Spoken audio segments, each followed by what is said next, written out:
Ashamaa kabajamtoota fi jaalatamtoota hordoftoota chaanaalii YouTube jalatti argamtan hunduma keessaniif nagaan waaqayyoo isiniif haa baay'atu. Ani buleettiin keessan nagaa kooti. Warroon amantii biroos akkam jirtu nagaa keessanii baga jiraattanii isiniin jechuu jaaladha hunda keessanuu. Warroonni mana kootiif haarawaa taatanii like, share, subscribe gochuu akka hin irraanfanne warroon nagaa har'aammoo maatii koo taatanii na jajjabeessuudhaan na bira jirtan guddaa galatoomaa.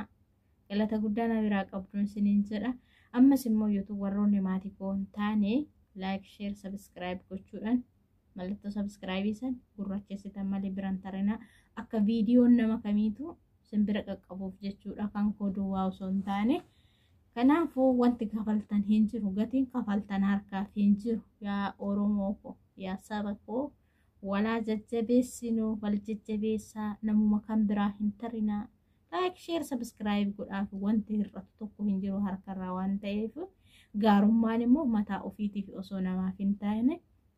Kanaafuu nama kamiifuu keessafuu ijoollee roof lafaa dhufaa jiran namoota akka nuyi kana warroon achi ol baatanii hin beekamu. Haadha waaqonaanii jedhana waan waaqan beekan jette namitti jedhani hin beekamu. Carraan gooftaa kan ol ka'e kan dagana jiru ol gochuu danda'a inni daqiiqa muraasa keessatti waan ta'eef. Kanaafuu warroon akkas ol baatan suni warroota sin jala jiru kana inni irraanfatinaayi bakka kalee kaatasanii akkana miidhadha siniin jechuun jaaladha. Asumaan obboleetti koo kanan baay'ee kabajuuf baay'ee jaaladhu. Ishee wajjin turtiin keessan hanga dhumaatitti hanga dhuma viidiyoo keenyatti nu waliin haa ta'u. Isheenis eenyu jechuun keessaniin oolu kaayyoo tuubii haarawaadha. Nama roofu lafaa dhufu, nama roofu biqiltuudha. Kanaaf warri maatii hin taaneef maatii ta'aa fi jajjabeessaa isiniin jechuu jaaladha. Hanga dhuma viidiyoo keenyatti hanga dhuma qophii keenyatti nu waliin taa'ii. Qeeqa fi yaada qabdan immoo YouTube saanduqa koomentii jalatti barreessaa isiniin jedha. Iddoo jirtanitti fayyaa nagaa naaf ta'a. Obboloota koo guddaa isin jaaladha, guddaa isin kabajaa, iddoo guddaan isiniif qaba. Har'as boros obboleewwan koo anaaf qaaliidha. Hanga dhumaatitti nu wajji ta'a.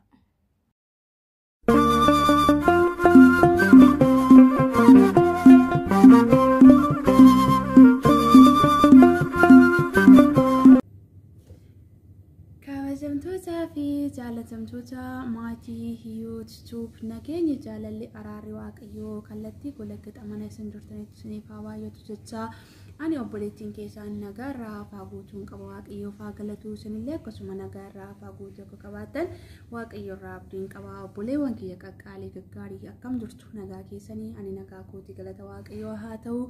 Guyyaa har'aa kana istiidiyoo YouTube yookaan chaanaalii YouTube keessatti kan argamu ana kaayyoo tuubiidhaan siniin jedha. Warri nan beekne koottaa asumaan maatii naaf ta'a jecha obboleettii keenya hiyyuut like, share, comment gochuun jajjabeessuu hin dagatinaa siniin jedha qaqqaaliiwwan kiyyaa. Guyyaa har'aa kana hiyyuut gaaffii muraasa naaf dhiyeessitee turte akka fedhaa feeyyama waaqayyootti gaaffii ishee deebisuu nan yaala. Asumaan isinillee yoon dogoggore na sirreessaan siniin jedha. Iddoo wallaaletti natti himtu jedheen abdii qaba. Okay, gaaffiin hiyyuut duraan dursee hiyyuut istiidiyoo kee keessatti naaf feeruu keetiif hedduu galatoomii ulfaadhu kabajamii siin jechuun jaalladha. Gaaffiin ishee inni tokkoffaanii kaayyoo eessatti dhalattee guddattee jedha. Ani kanin dhaladhee guddadhee godina Shawaa naannoo Shawaa Lixaa godina Hamboo aanaa Midaaqanyii ganda lalisee goosuu bakka jedhamtutti dhaladhee guddadhee. Gaaffiin ishee inni lammaffaan erga miidiyaa kanarraa maal barattee naan jedha. Yoo miidiyaa kanarraa waa hedduun baradhee miidiyaan kunii akkuma faayidaa qabu miidhaas qaba garuu jechuudha miidhaan isaas faayidaan isaas nama fayyada. Maaliifi nuyi jechuudha haga nama taanetti wanti faayidaa qabu miidhaa akka qabu beeknee wanti miidhaa qabu immoo faayidaa akka qabu beeknee adda baafachuun nu barbaachisa. Miidiyaan kuni irra caalaatti jechuudha wanti na fayyadee faayidaadha malee miidhaa isaa hin agarre haga yoonaatti yoo muraasa haa ta'uyyuu malee hagan irraa fayyadame sana hin miidhamne jechuu barbaadeeni. asumaan karaa toora YouTube kanaa yoon fudhadhe faayidaa irraa argadheera jedhee yaada. Maaliif YouTube kanaan maallaqa itti argadhe osoo hin taane itti waa'ee fayyadamee osoo hin taane obboleewwan afuuraa kun kanneen akka keessanii kanneen akka hordoftoota YouTube kana argachuu gootii hedduun gammada na fayyada. Maaliif yeroon dadhabee na jajjabeessaa yoon balleesse na gorsaa yaadaan na deeggaraa na jajjabeessaa waan turaniif kun sababa maaliif sababa miidiyaati sila ta'eef miidiyaan kun faayidaa qaba jedhee yaada. Akkasuma miidhaa isaa fudhachuu osoo hin taane wanti faayidaa qabu jechuudha. Miidhaa sila qabuu fi faayidaa ishee keessaa fudhadheen darbaa akka kiyyatti siin jedha. Gaafiin ishee inni sadaffaan erga biyya Arabaa deemtee gammaddee gadditee beektaa jedha.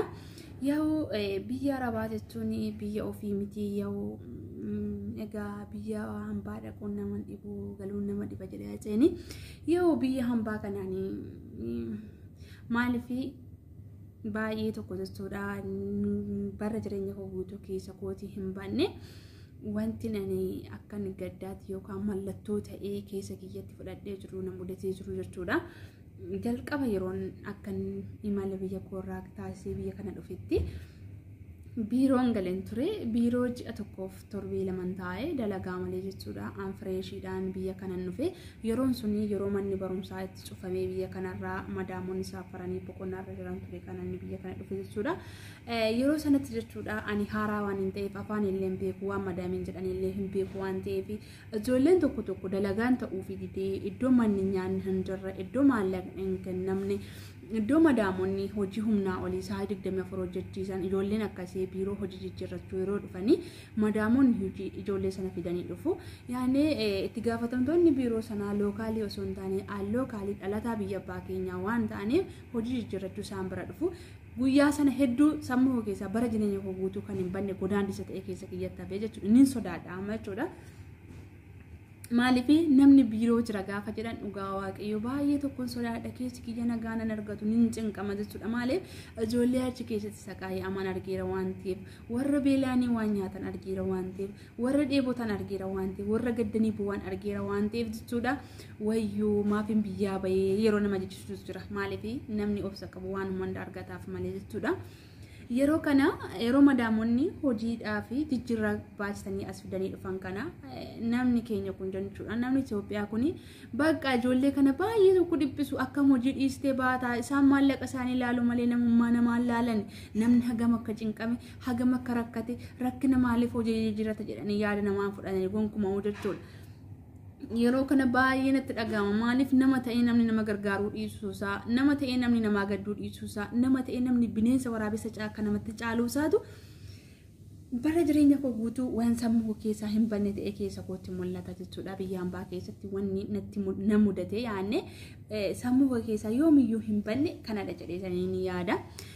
Maal gammaddee jedha akkasumallee jechuudha. Gaafiin ishee maal gammaddee beektaa jedha. Dhugaa ani biyya hambaa kana erga dhufe jechuudha. Maaliif namni jechuudha gaafa manaa bahu kaayyoo qabaa karoora qabaa. Maaliif akka manaan bahe waan hin beekuuf yoon gaddillee dantaatti hin godhadhu. Maaliif gammadeen jiraadha bara koo guutuu jechuudha.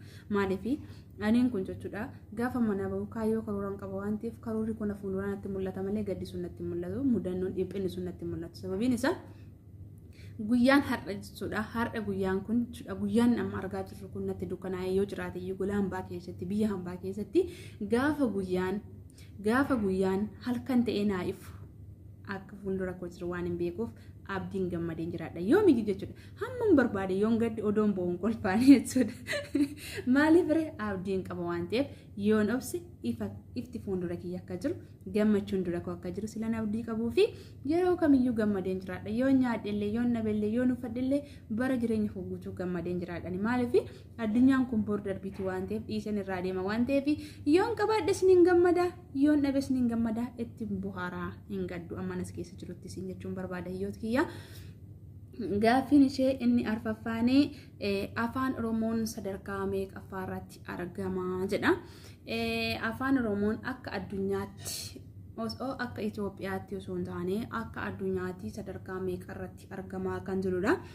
Egaa afaan Oromoon akka addunyaatti sadarkaa sadaffaarratti kan inni argamu.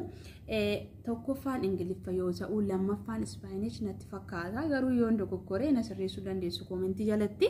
Maaliif anis sinirraan baradha waan ta'eef inni sadaffaan afaan Oromoo, afaan dhaloota keenyaa, afaan abbaa keenyaa, afaan haadha keenyaa, madda ka'umsa keenyaa, itti waamama keenya afaan Oromooti siin jedha. Gaaffiin ishee inni arfaffaa yookaan shanaffaanii nama amala qabu hin jaallattamu hin jibbisa jedha. Hiyyoota Habiibtii gaaffii natti baay'isaa jirta garuu waan hundaa fi akkuma ta'etti baadheen dabarfadha.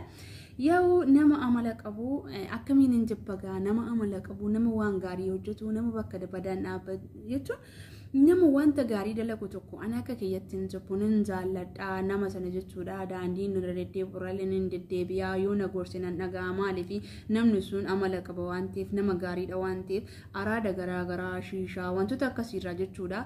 Bilisa waan ta'eef namni sun gaarii sila ta'eef karaa inni deemurra ni hiriiraa gorsa sanaan dhagaan hin jaalladhan jedha. Atillee akkasuma nama amala qabdu yoo taate sin jaalladha. Kabajamtoonni fi daawwattoonni killee akkasuma amala qabu yoo ta'e isaanillee nan jaalladha jechuu barbaadeeni. Gaaffiin inni itti aanu gara fuulduraatti nama akkamii ta'uu feetaa jedha. Gara fuulduraatti yookaan bara jireenya kee fuulduraa kanatti gaafa jireenya biyya hambaa kana keessaa waaqayyo ifa sii godhee guyyaan tokko yoo akka dukkanaa itti nafu gaafa ifa argite kanaan maal ta'uu feetaa gara fuulduraatti kan jedhudha.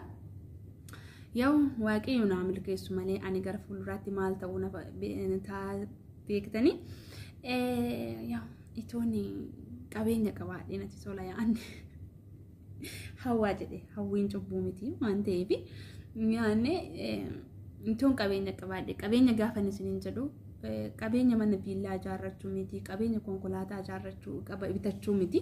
Ani konkolaataa bitadhee barandarra dhaabadhee mana viillaa bitee yaa'u mana viillaa keessatti galoo osoo hin taane osoon qabeenya qabaadhee aniin kunaaf taamii ta'ee jira miti. Abbootii haadholii baadiyyaa keessaa rakkatanii waan nyaatan dhabanii waan uffatan dhabanii uffata halkanii dhabanii caamaa kaa'atanii manaa dhabanii uffata uffatanii deeman dhabanii akkasumallee ijoollee haadhaaf abbaa hin qabne nama isaan gargaaruu dhabanii akkasumallee ijoolleewwan baadiyyaa keessaa yeroo barnoonni ga'u daftara waan hin baratan dhabanii mana barumsaa adda kutanii yaadne yeroo isaanii iddoon ta'anitti qisaateessan araada garaagaraatiin bilisa irraa araada garaagaraa keessa isaan kana walitti qabee odoon qabeenya qabaadhe jechuudha. Waaqayyoon na gargaaree isaan kana gargaaree baay'ee tokko na wagara fuulduratti maal ta'uu feetanneeti jettu kuni hanganaa dooktara ta'uun fedhuu piroosofera ta'uun hawwasoo hin taane dooktara ta'uun hawwasoo hin taane mangistii biyya bulchuu ta'uun hawwasoo hin taane soo waaqayyoon na gargaaree qabeenya bichuu mashii jechuudha. Shanarra dhagadhu kana birrii 10 kana waaqayyo jechuudha miiliyoona 10 itti naa jijjiire birrii 10 har'a qabu kana jechuudha. Waaqayyoon koo jechuudha odoo miiliyoona 10 naaf godhe warroota kana gargaaruuf gara fuulduraatti gara duubaatti hin deebi'u jechuudha. Gammachuun hin jiraadha bara guutuu kana hawwiin koonsiin jedha. Yoo michoota yaalqam jedhu mitiire hawwiin daangaan qabu waan ta'eef kanadha hawwiin kiyyaa. Inni itti aanu addunyaa kanarraati maaliyyuu tuqan akka lubbuu keetti jaallattaa jedha. Maaliyyuu tuqan akka lubbuu kee kanatti si mararaa jette. Dhugaa dubbachuuf yoo ta'e addunyaa kanarratti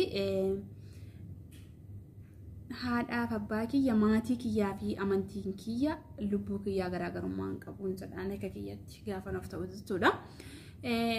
Maatii kiyya jechuudha hedduun jaalladha hedduun kabajaa wanti maatii kiyyaa dhufu osoo naa ta'een fedhan mallee borulla jechuudha. Maaliif maatiin kiyyaa hamma fedhe haa qabaatanii hamma fedhe haa beekanii hamma fedhe haa wallaalanii anaaf maatii kooti waan ta'eef namni biraa jechuudha qaamni biraa maatii kiyya akka qeequ maatii kiyya akka hacuucu gonkumaa ijaan arguun fedhu. Amman addunyaa kanarra jirutti jechuudha. Akkasumallee jechuudha amantiin kiyya anaaf fayyisaa kiyya waan ta'eef jiraachisaa kiyya waan ta'eef furtuu jireenya kiyyaa furtuu lubbuu kiyyaa waan ta'eef namni biraa jechuudha akka amantii kiyya qeequu hin fedhu. Isaan kun lamaan anaaf lubbuu kiyyadha jechuudha. Maatii kiyya jechuun guddisa kiyyaa ka'umsa kiyyaa madda jireenya kiyyaati waan ta'eef maatii kiyya hedduun jaalladha hedduun kabaja kan nama biraallee nan jaalladha nan kabaja namni biraa dhufee akka maatii kiyya qeequu hin fedhu. Maaliif akka nani maatii kiyya jaalladhee kabaju namni biraas akka maatii isaa jaallatee kabaju silan beekuu fi kanaaf maatii nama biraa gonkumaa nevereen qeequu jechuudha. Amantiin kiyyallee kan kiyya fayyisaa waan hin ta'eef naaf ta'eef jechuudha. Anaaf kanaaf jechuudha. kanan itti sagadu anaaf ta'ee bilbilli kun na fayyisa ta'e taanaan jechuudha. Ana dhagaa taanaan na fayyisa taanaan ani itti sagadee taanaan namni biraa akka bilbila kana jalaa qeequun fedhu. Anaaf ta'e taanaan jechuudha wanti nama laallatu hin jiru. Namni biraas akkasuma jechuudha kun qaaraadha mutii kun qaaraadha. Qaaraan kunii amantii ta'eef itti amaneera taanaan isa fayyisa taanaan okee ani hin qeequ jechuudha. Kanaaf amantiin kiyya lubbuu kooti waan ta'eef wanta lubbuu koo galaa lubbuu kooti. Mana koo galgalaa bakka jireenya koo iddoon borutti boqodhu addunyaan kun hin darbiti waan ta'eef biyya lafaa kana dhiisee waan hin deemuuf galgalli kiyya achi waan ta'eef kanaaf mana koo galgalaa waan ta'eef na bohaarsa ittiin boona waan ta'eef namni akka tuqu sila hin feeneef akka lubbuu kiyyaatti ilaala jechuudha. Maaliif amantii koof lubbuu koo yoo dhabe hooma miti. Maatii kiyyas yoo ta'e hagan addunyaa kanarra jirutti ittiin waamama waan ta'eef ittiin boqodha ittiin bohaara waan ta'eef jechuudha. Maatii koo jechuun gaaddisa koo waan ta'aniif sila kana ta'eef akka lubbuu kiyyaatti hin jaalladha. Kana lamaan jechuudha amantii kiyyaaf maatii kiyya never yoomiyyuu addan baasu nin jaalladha nin kabaja. Namni biraas akka dhufee na jalaa qeequun fedhu anillee kan nama biraa deemee hin qeequ jechuun barbaada. Gaaffiin inni itti aanu maal jedha yaa rabbi dhumeera natti fakkaata. Walumaa galatti gaaffiin ishee lakkoofsa hin qabu miileenaan kan lakkaa'amu yoo xiqqaate gaaffii 90 ol ta'a kan isheen na gaafattee jirtu. Yaa gara fuulduraatti walaa barannuu walumaan mana hiyyuutti keessa jiran isiniin jedhaa hedduu galatoomaa waan na dhaggeeffattaniif like share comment gochuun dagatinaan isiniin jedhaa bye bye.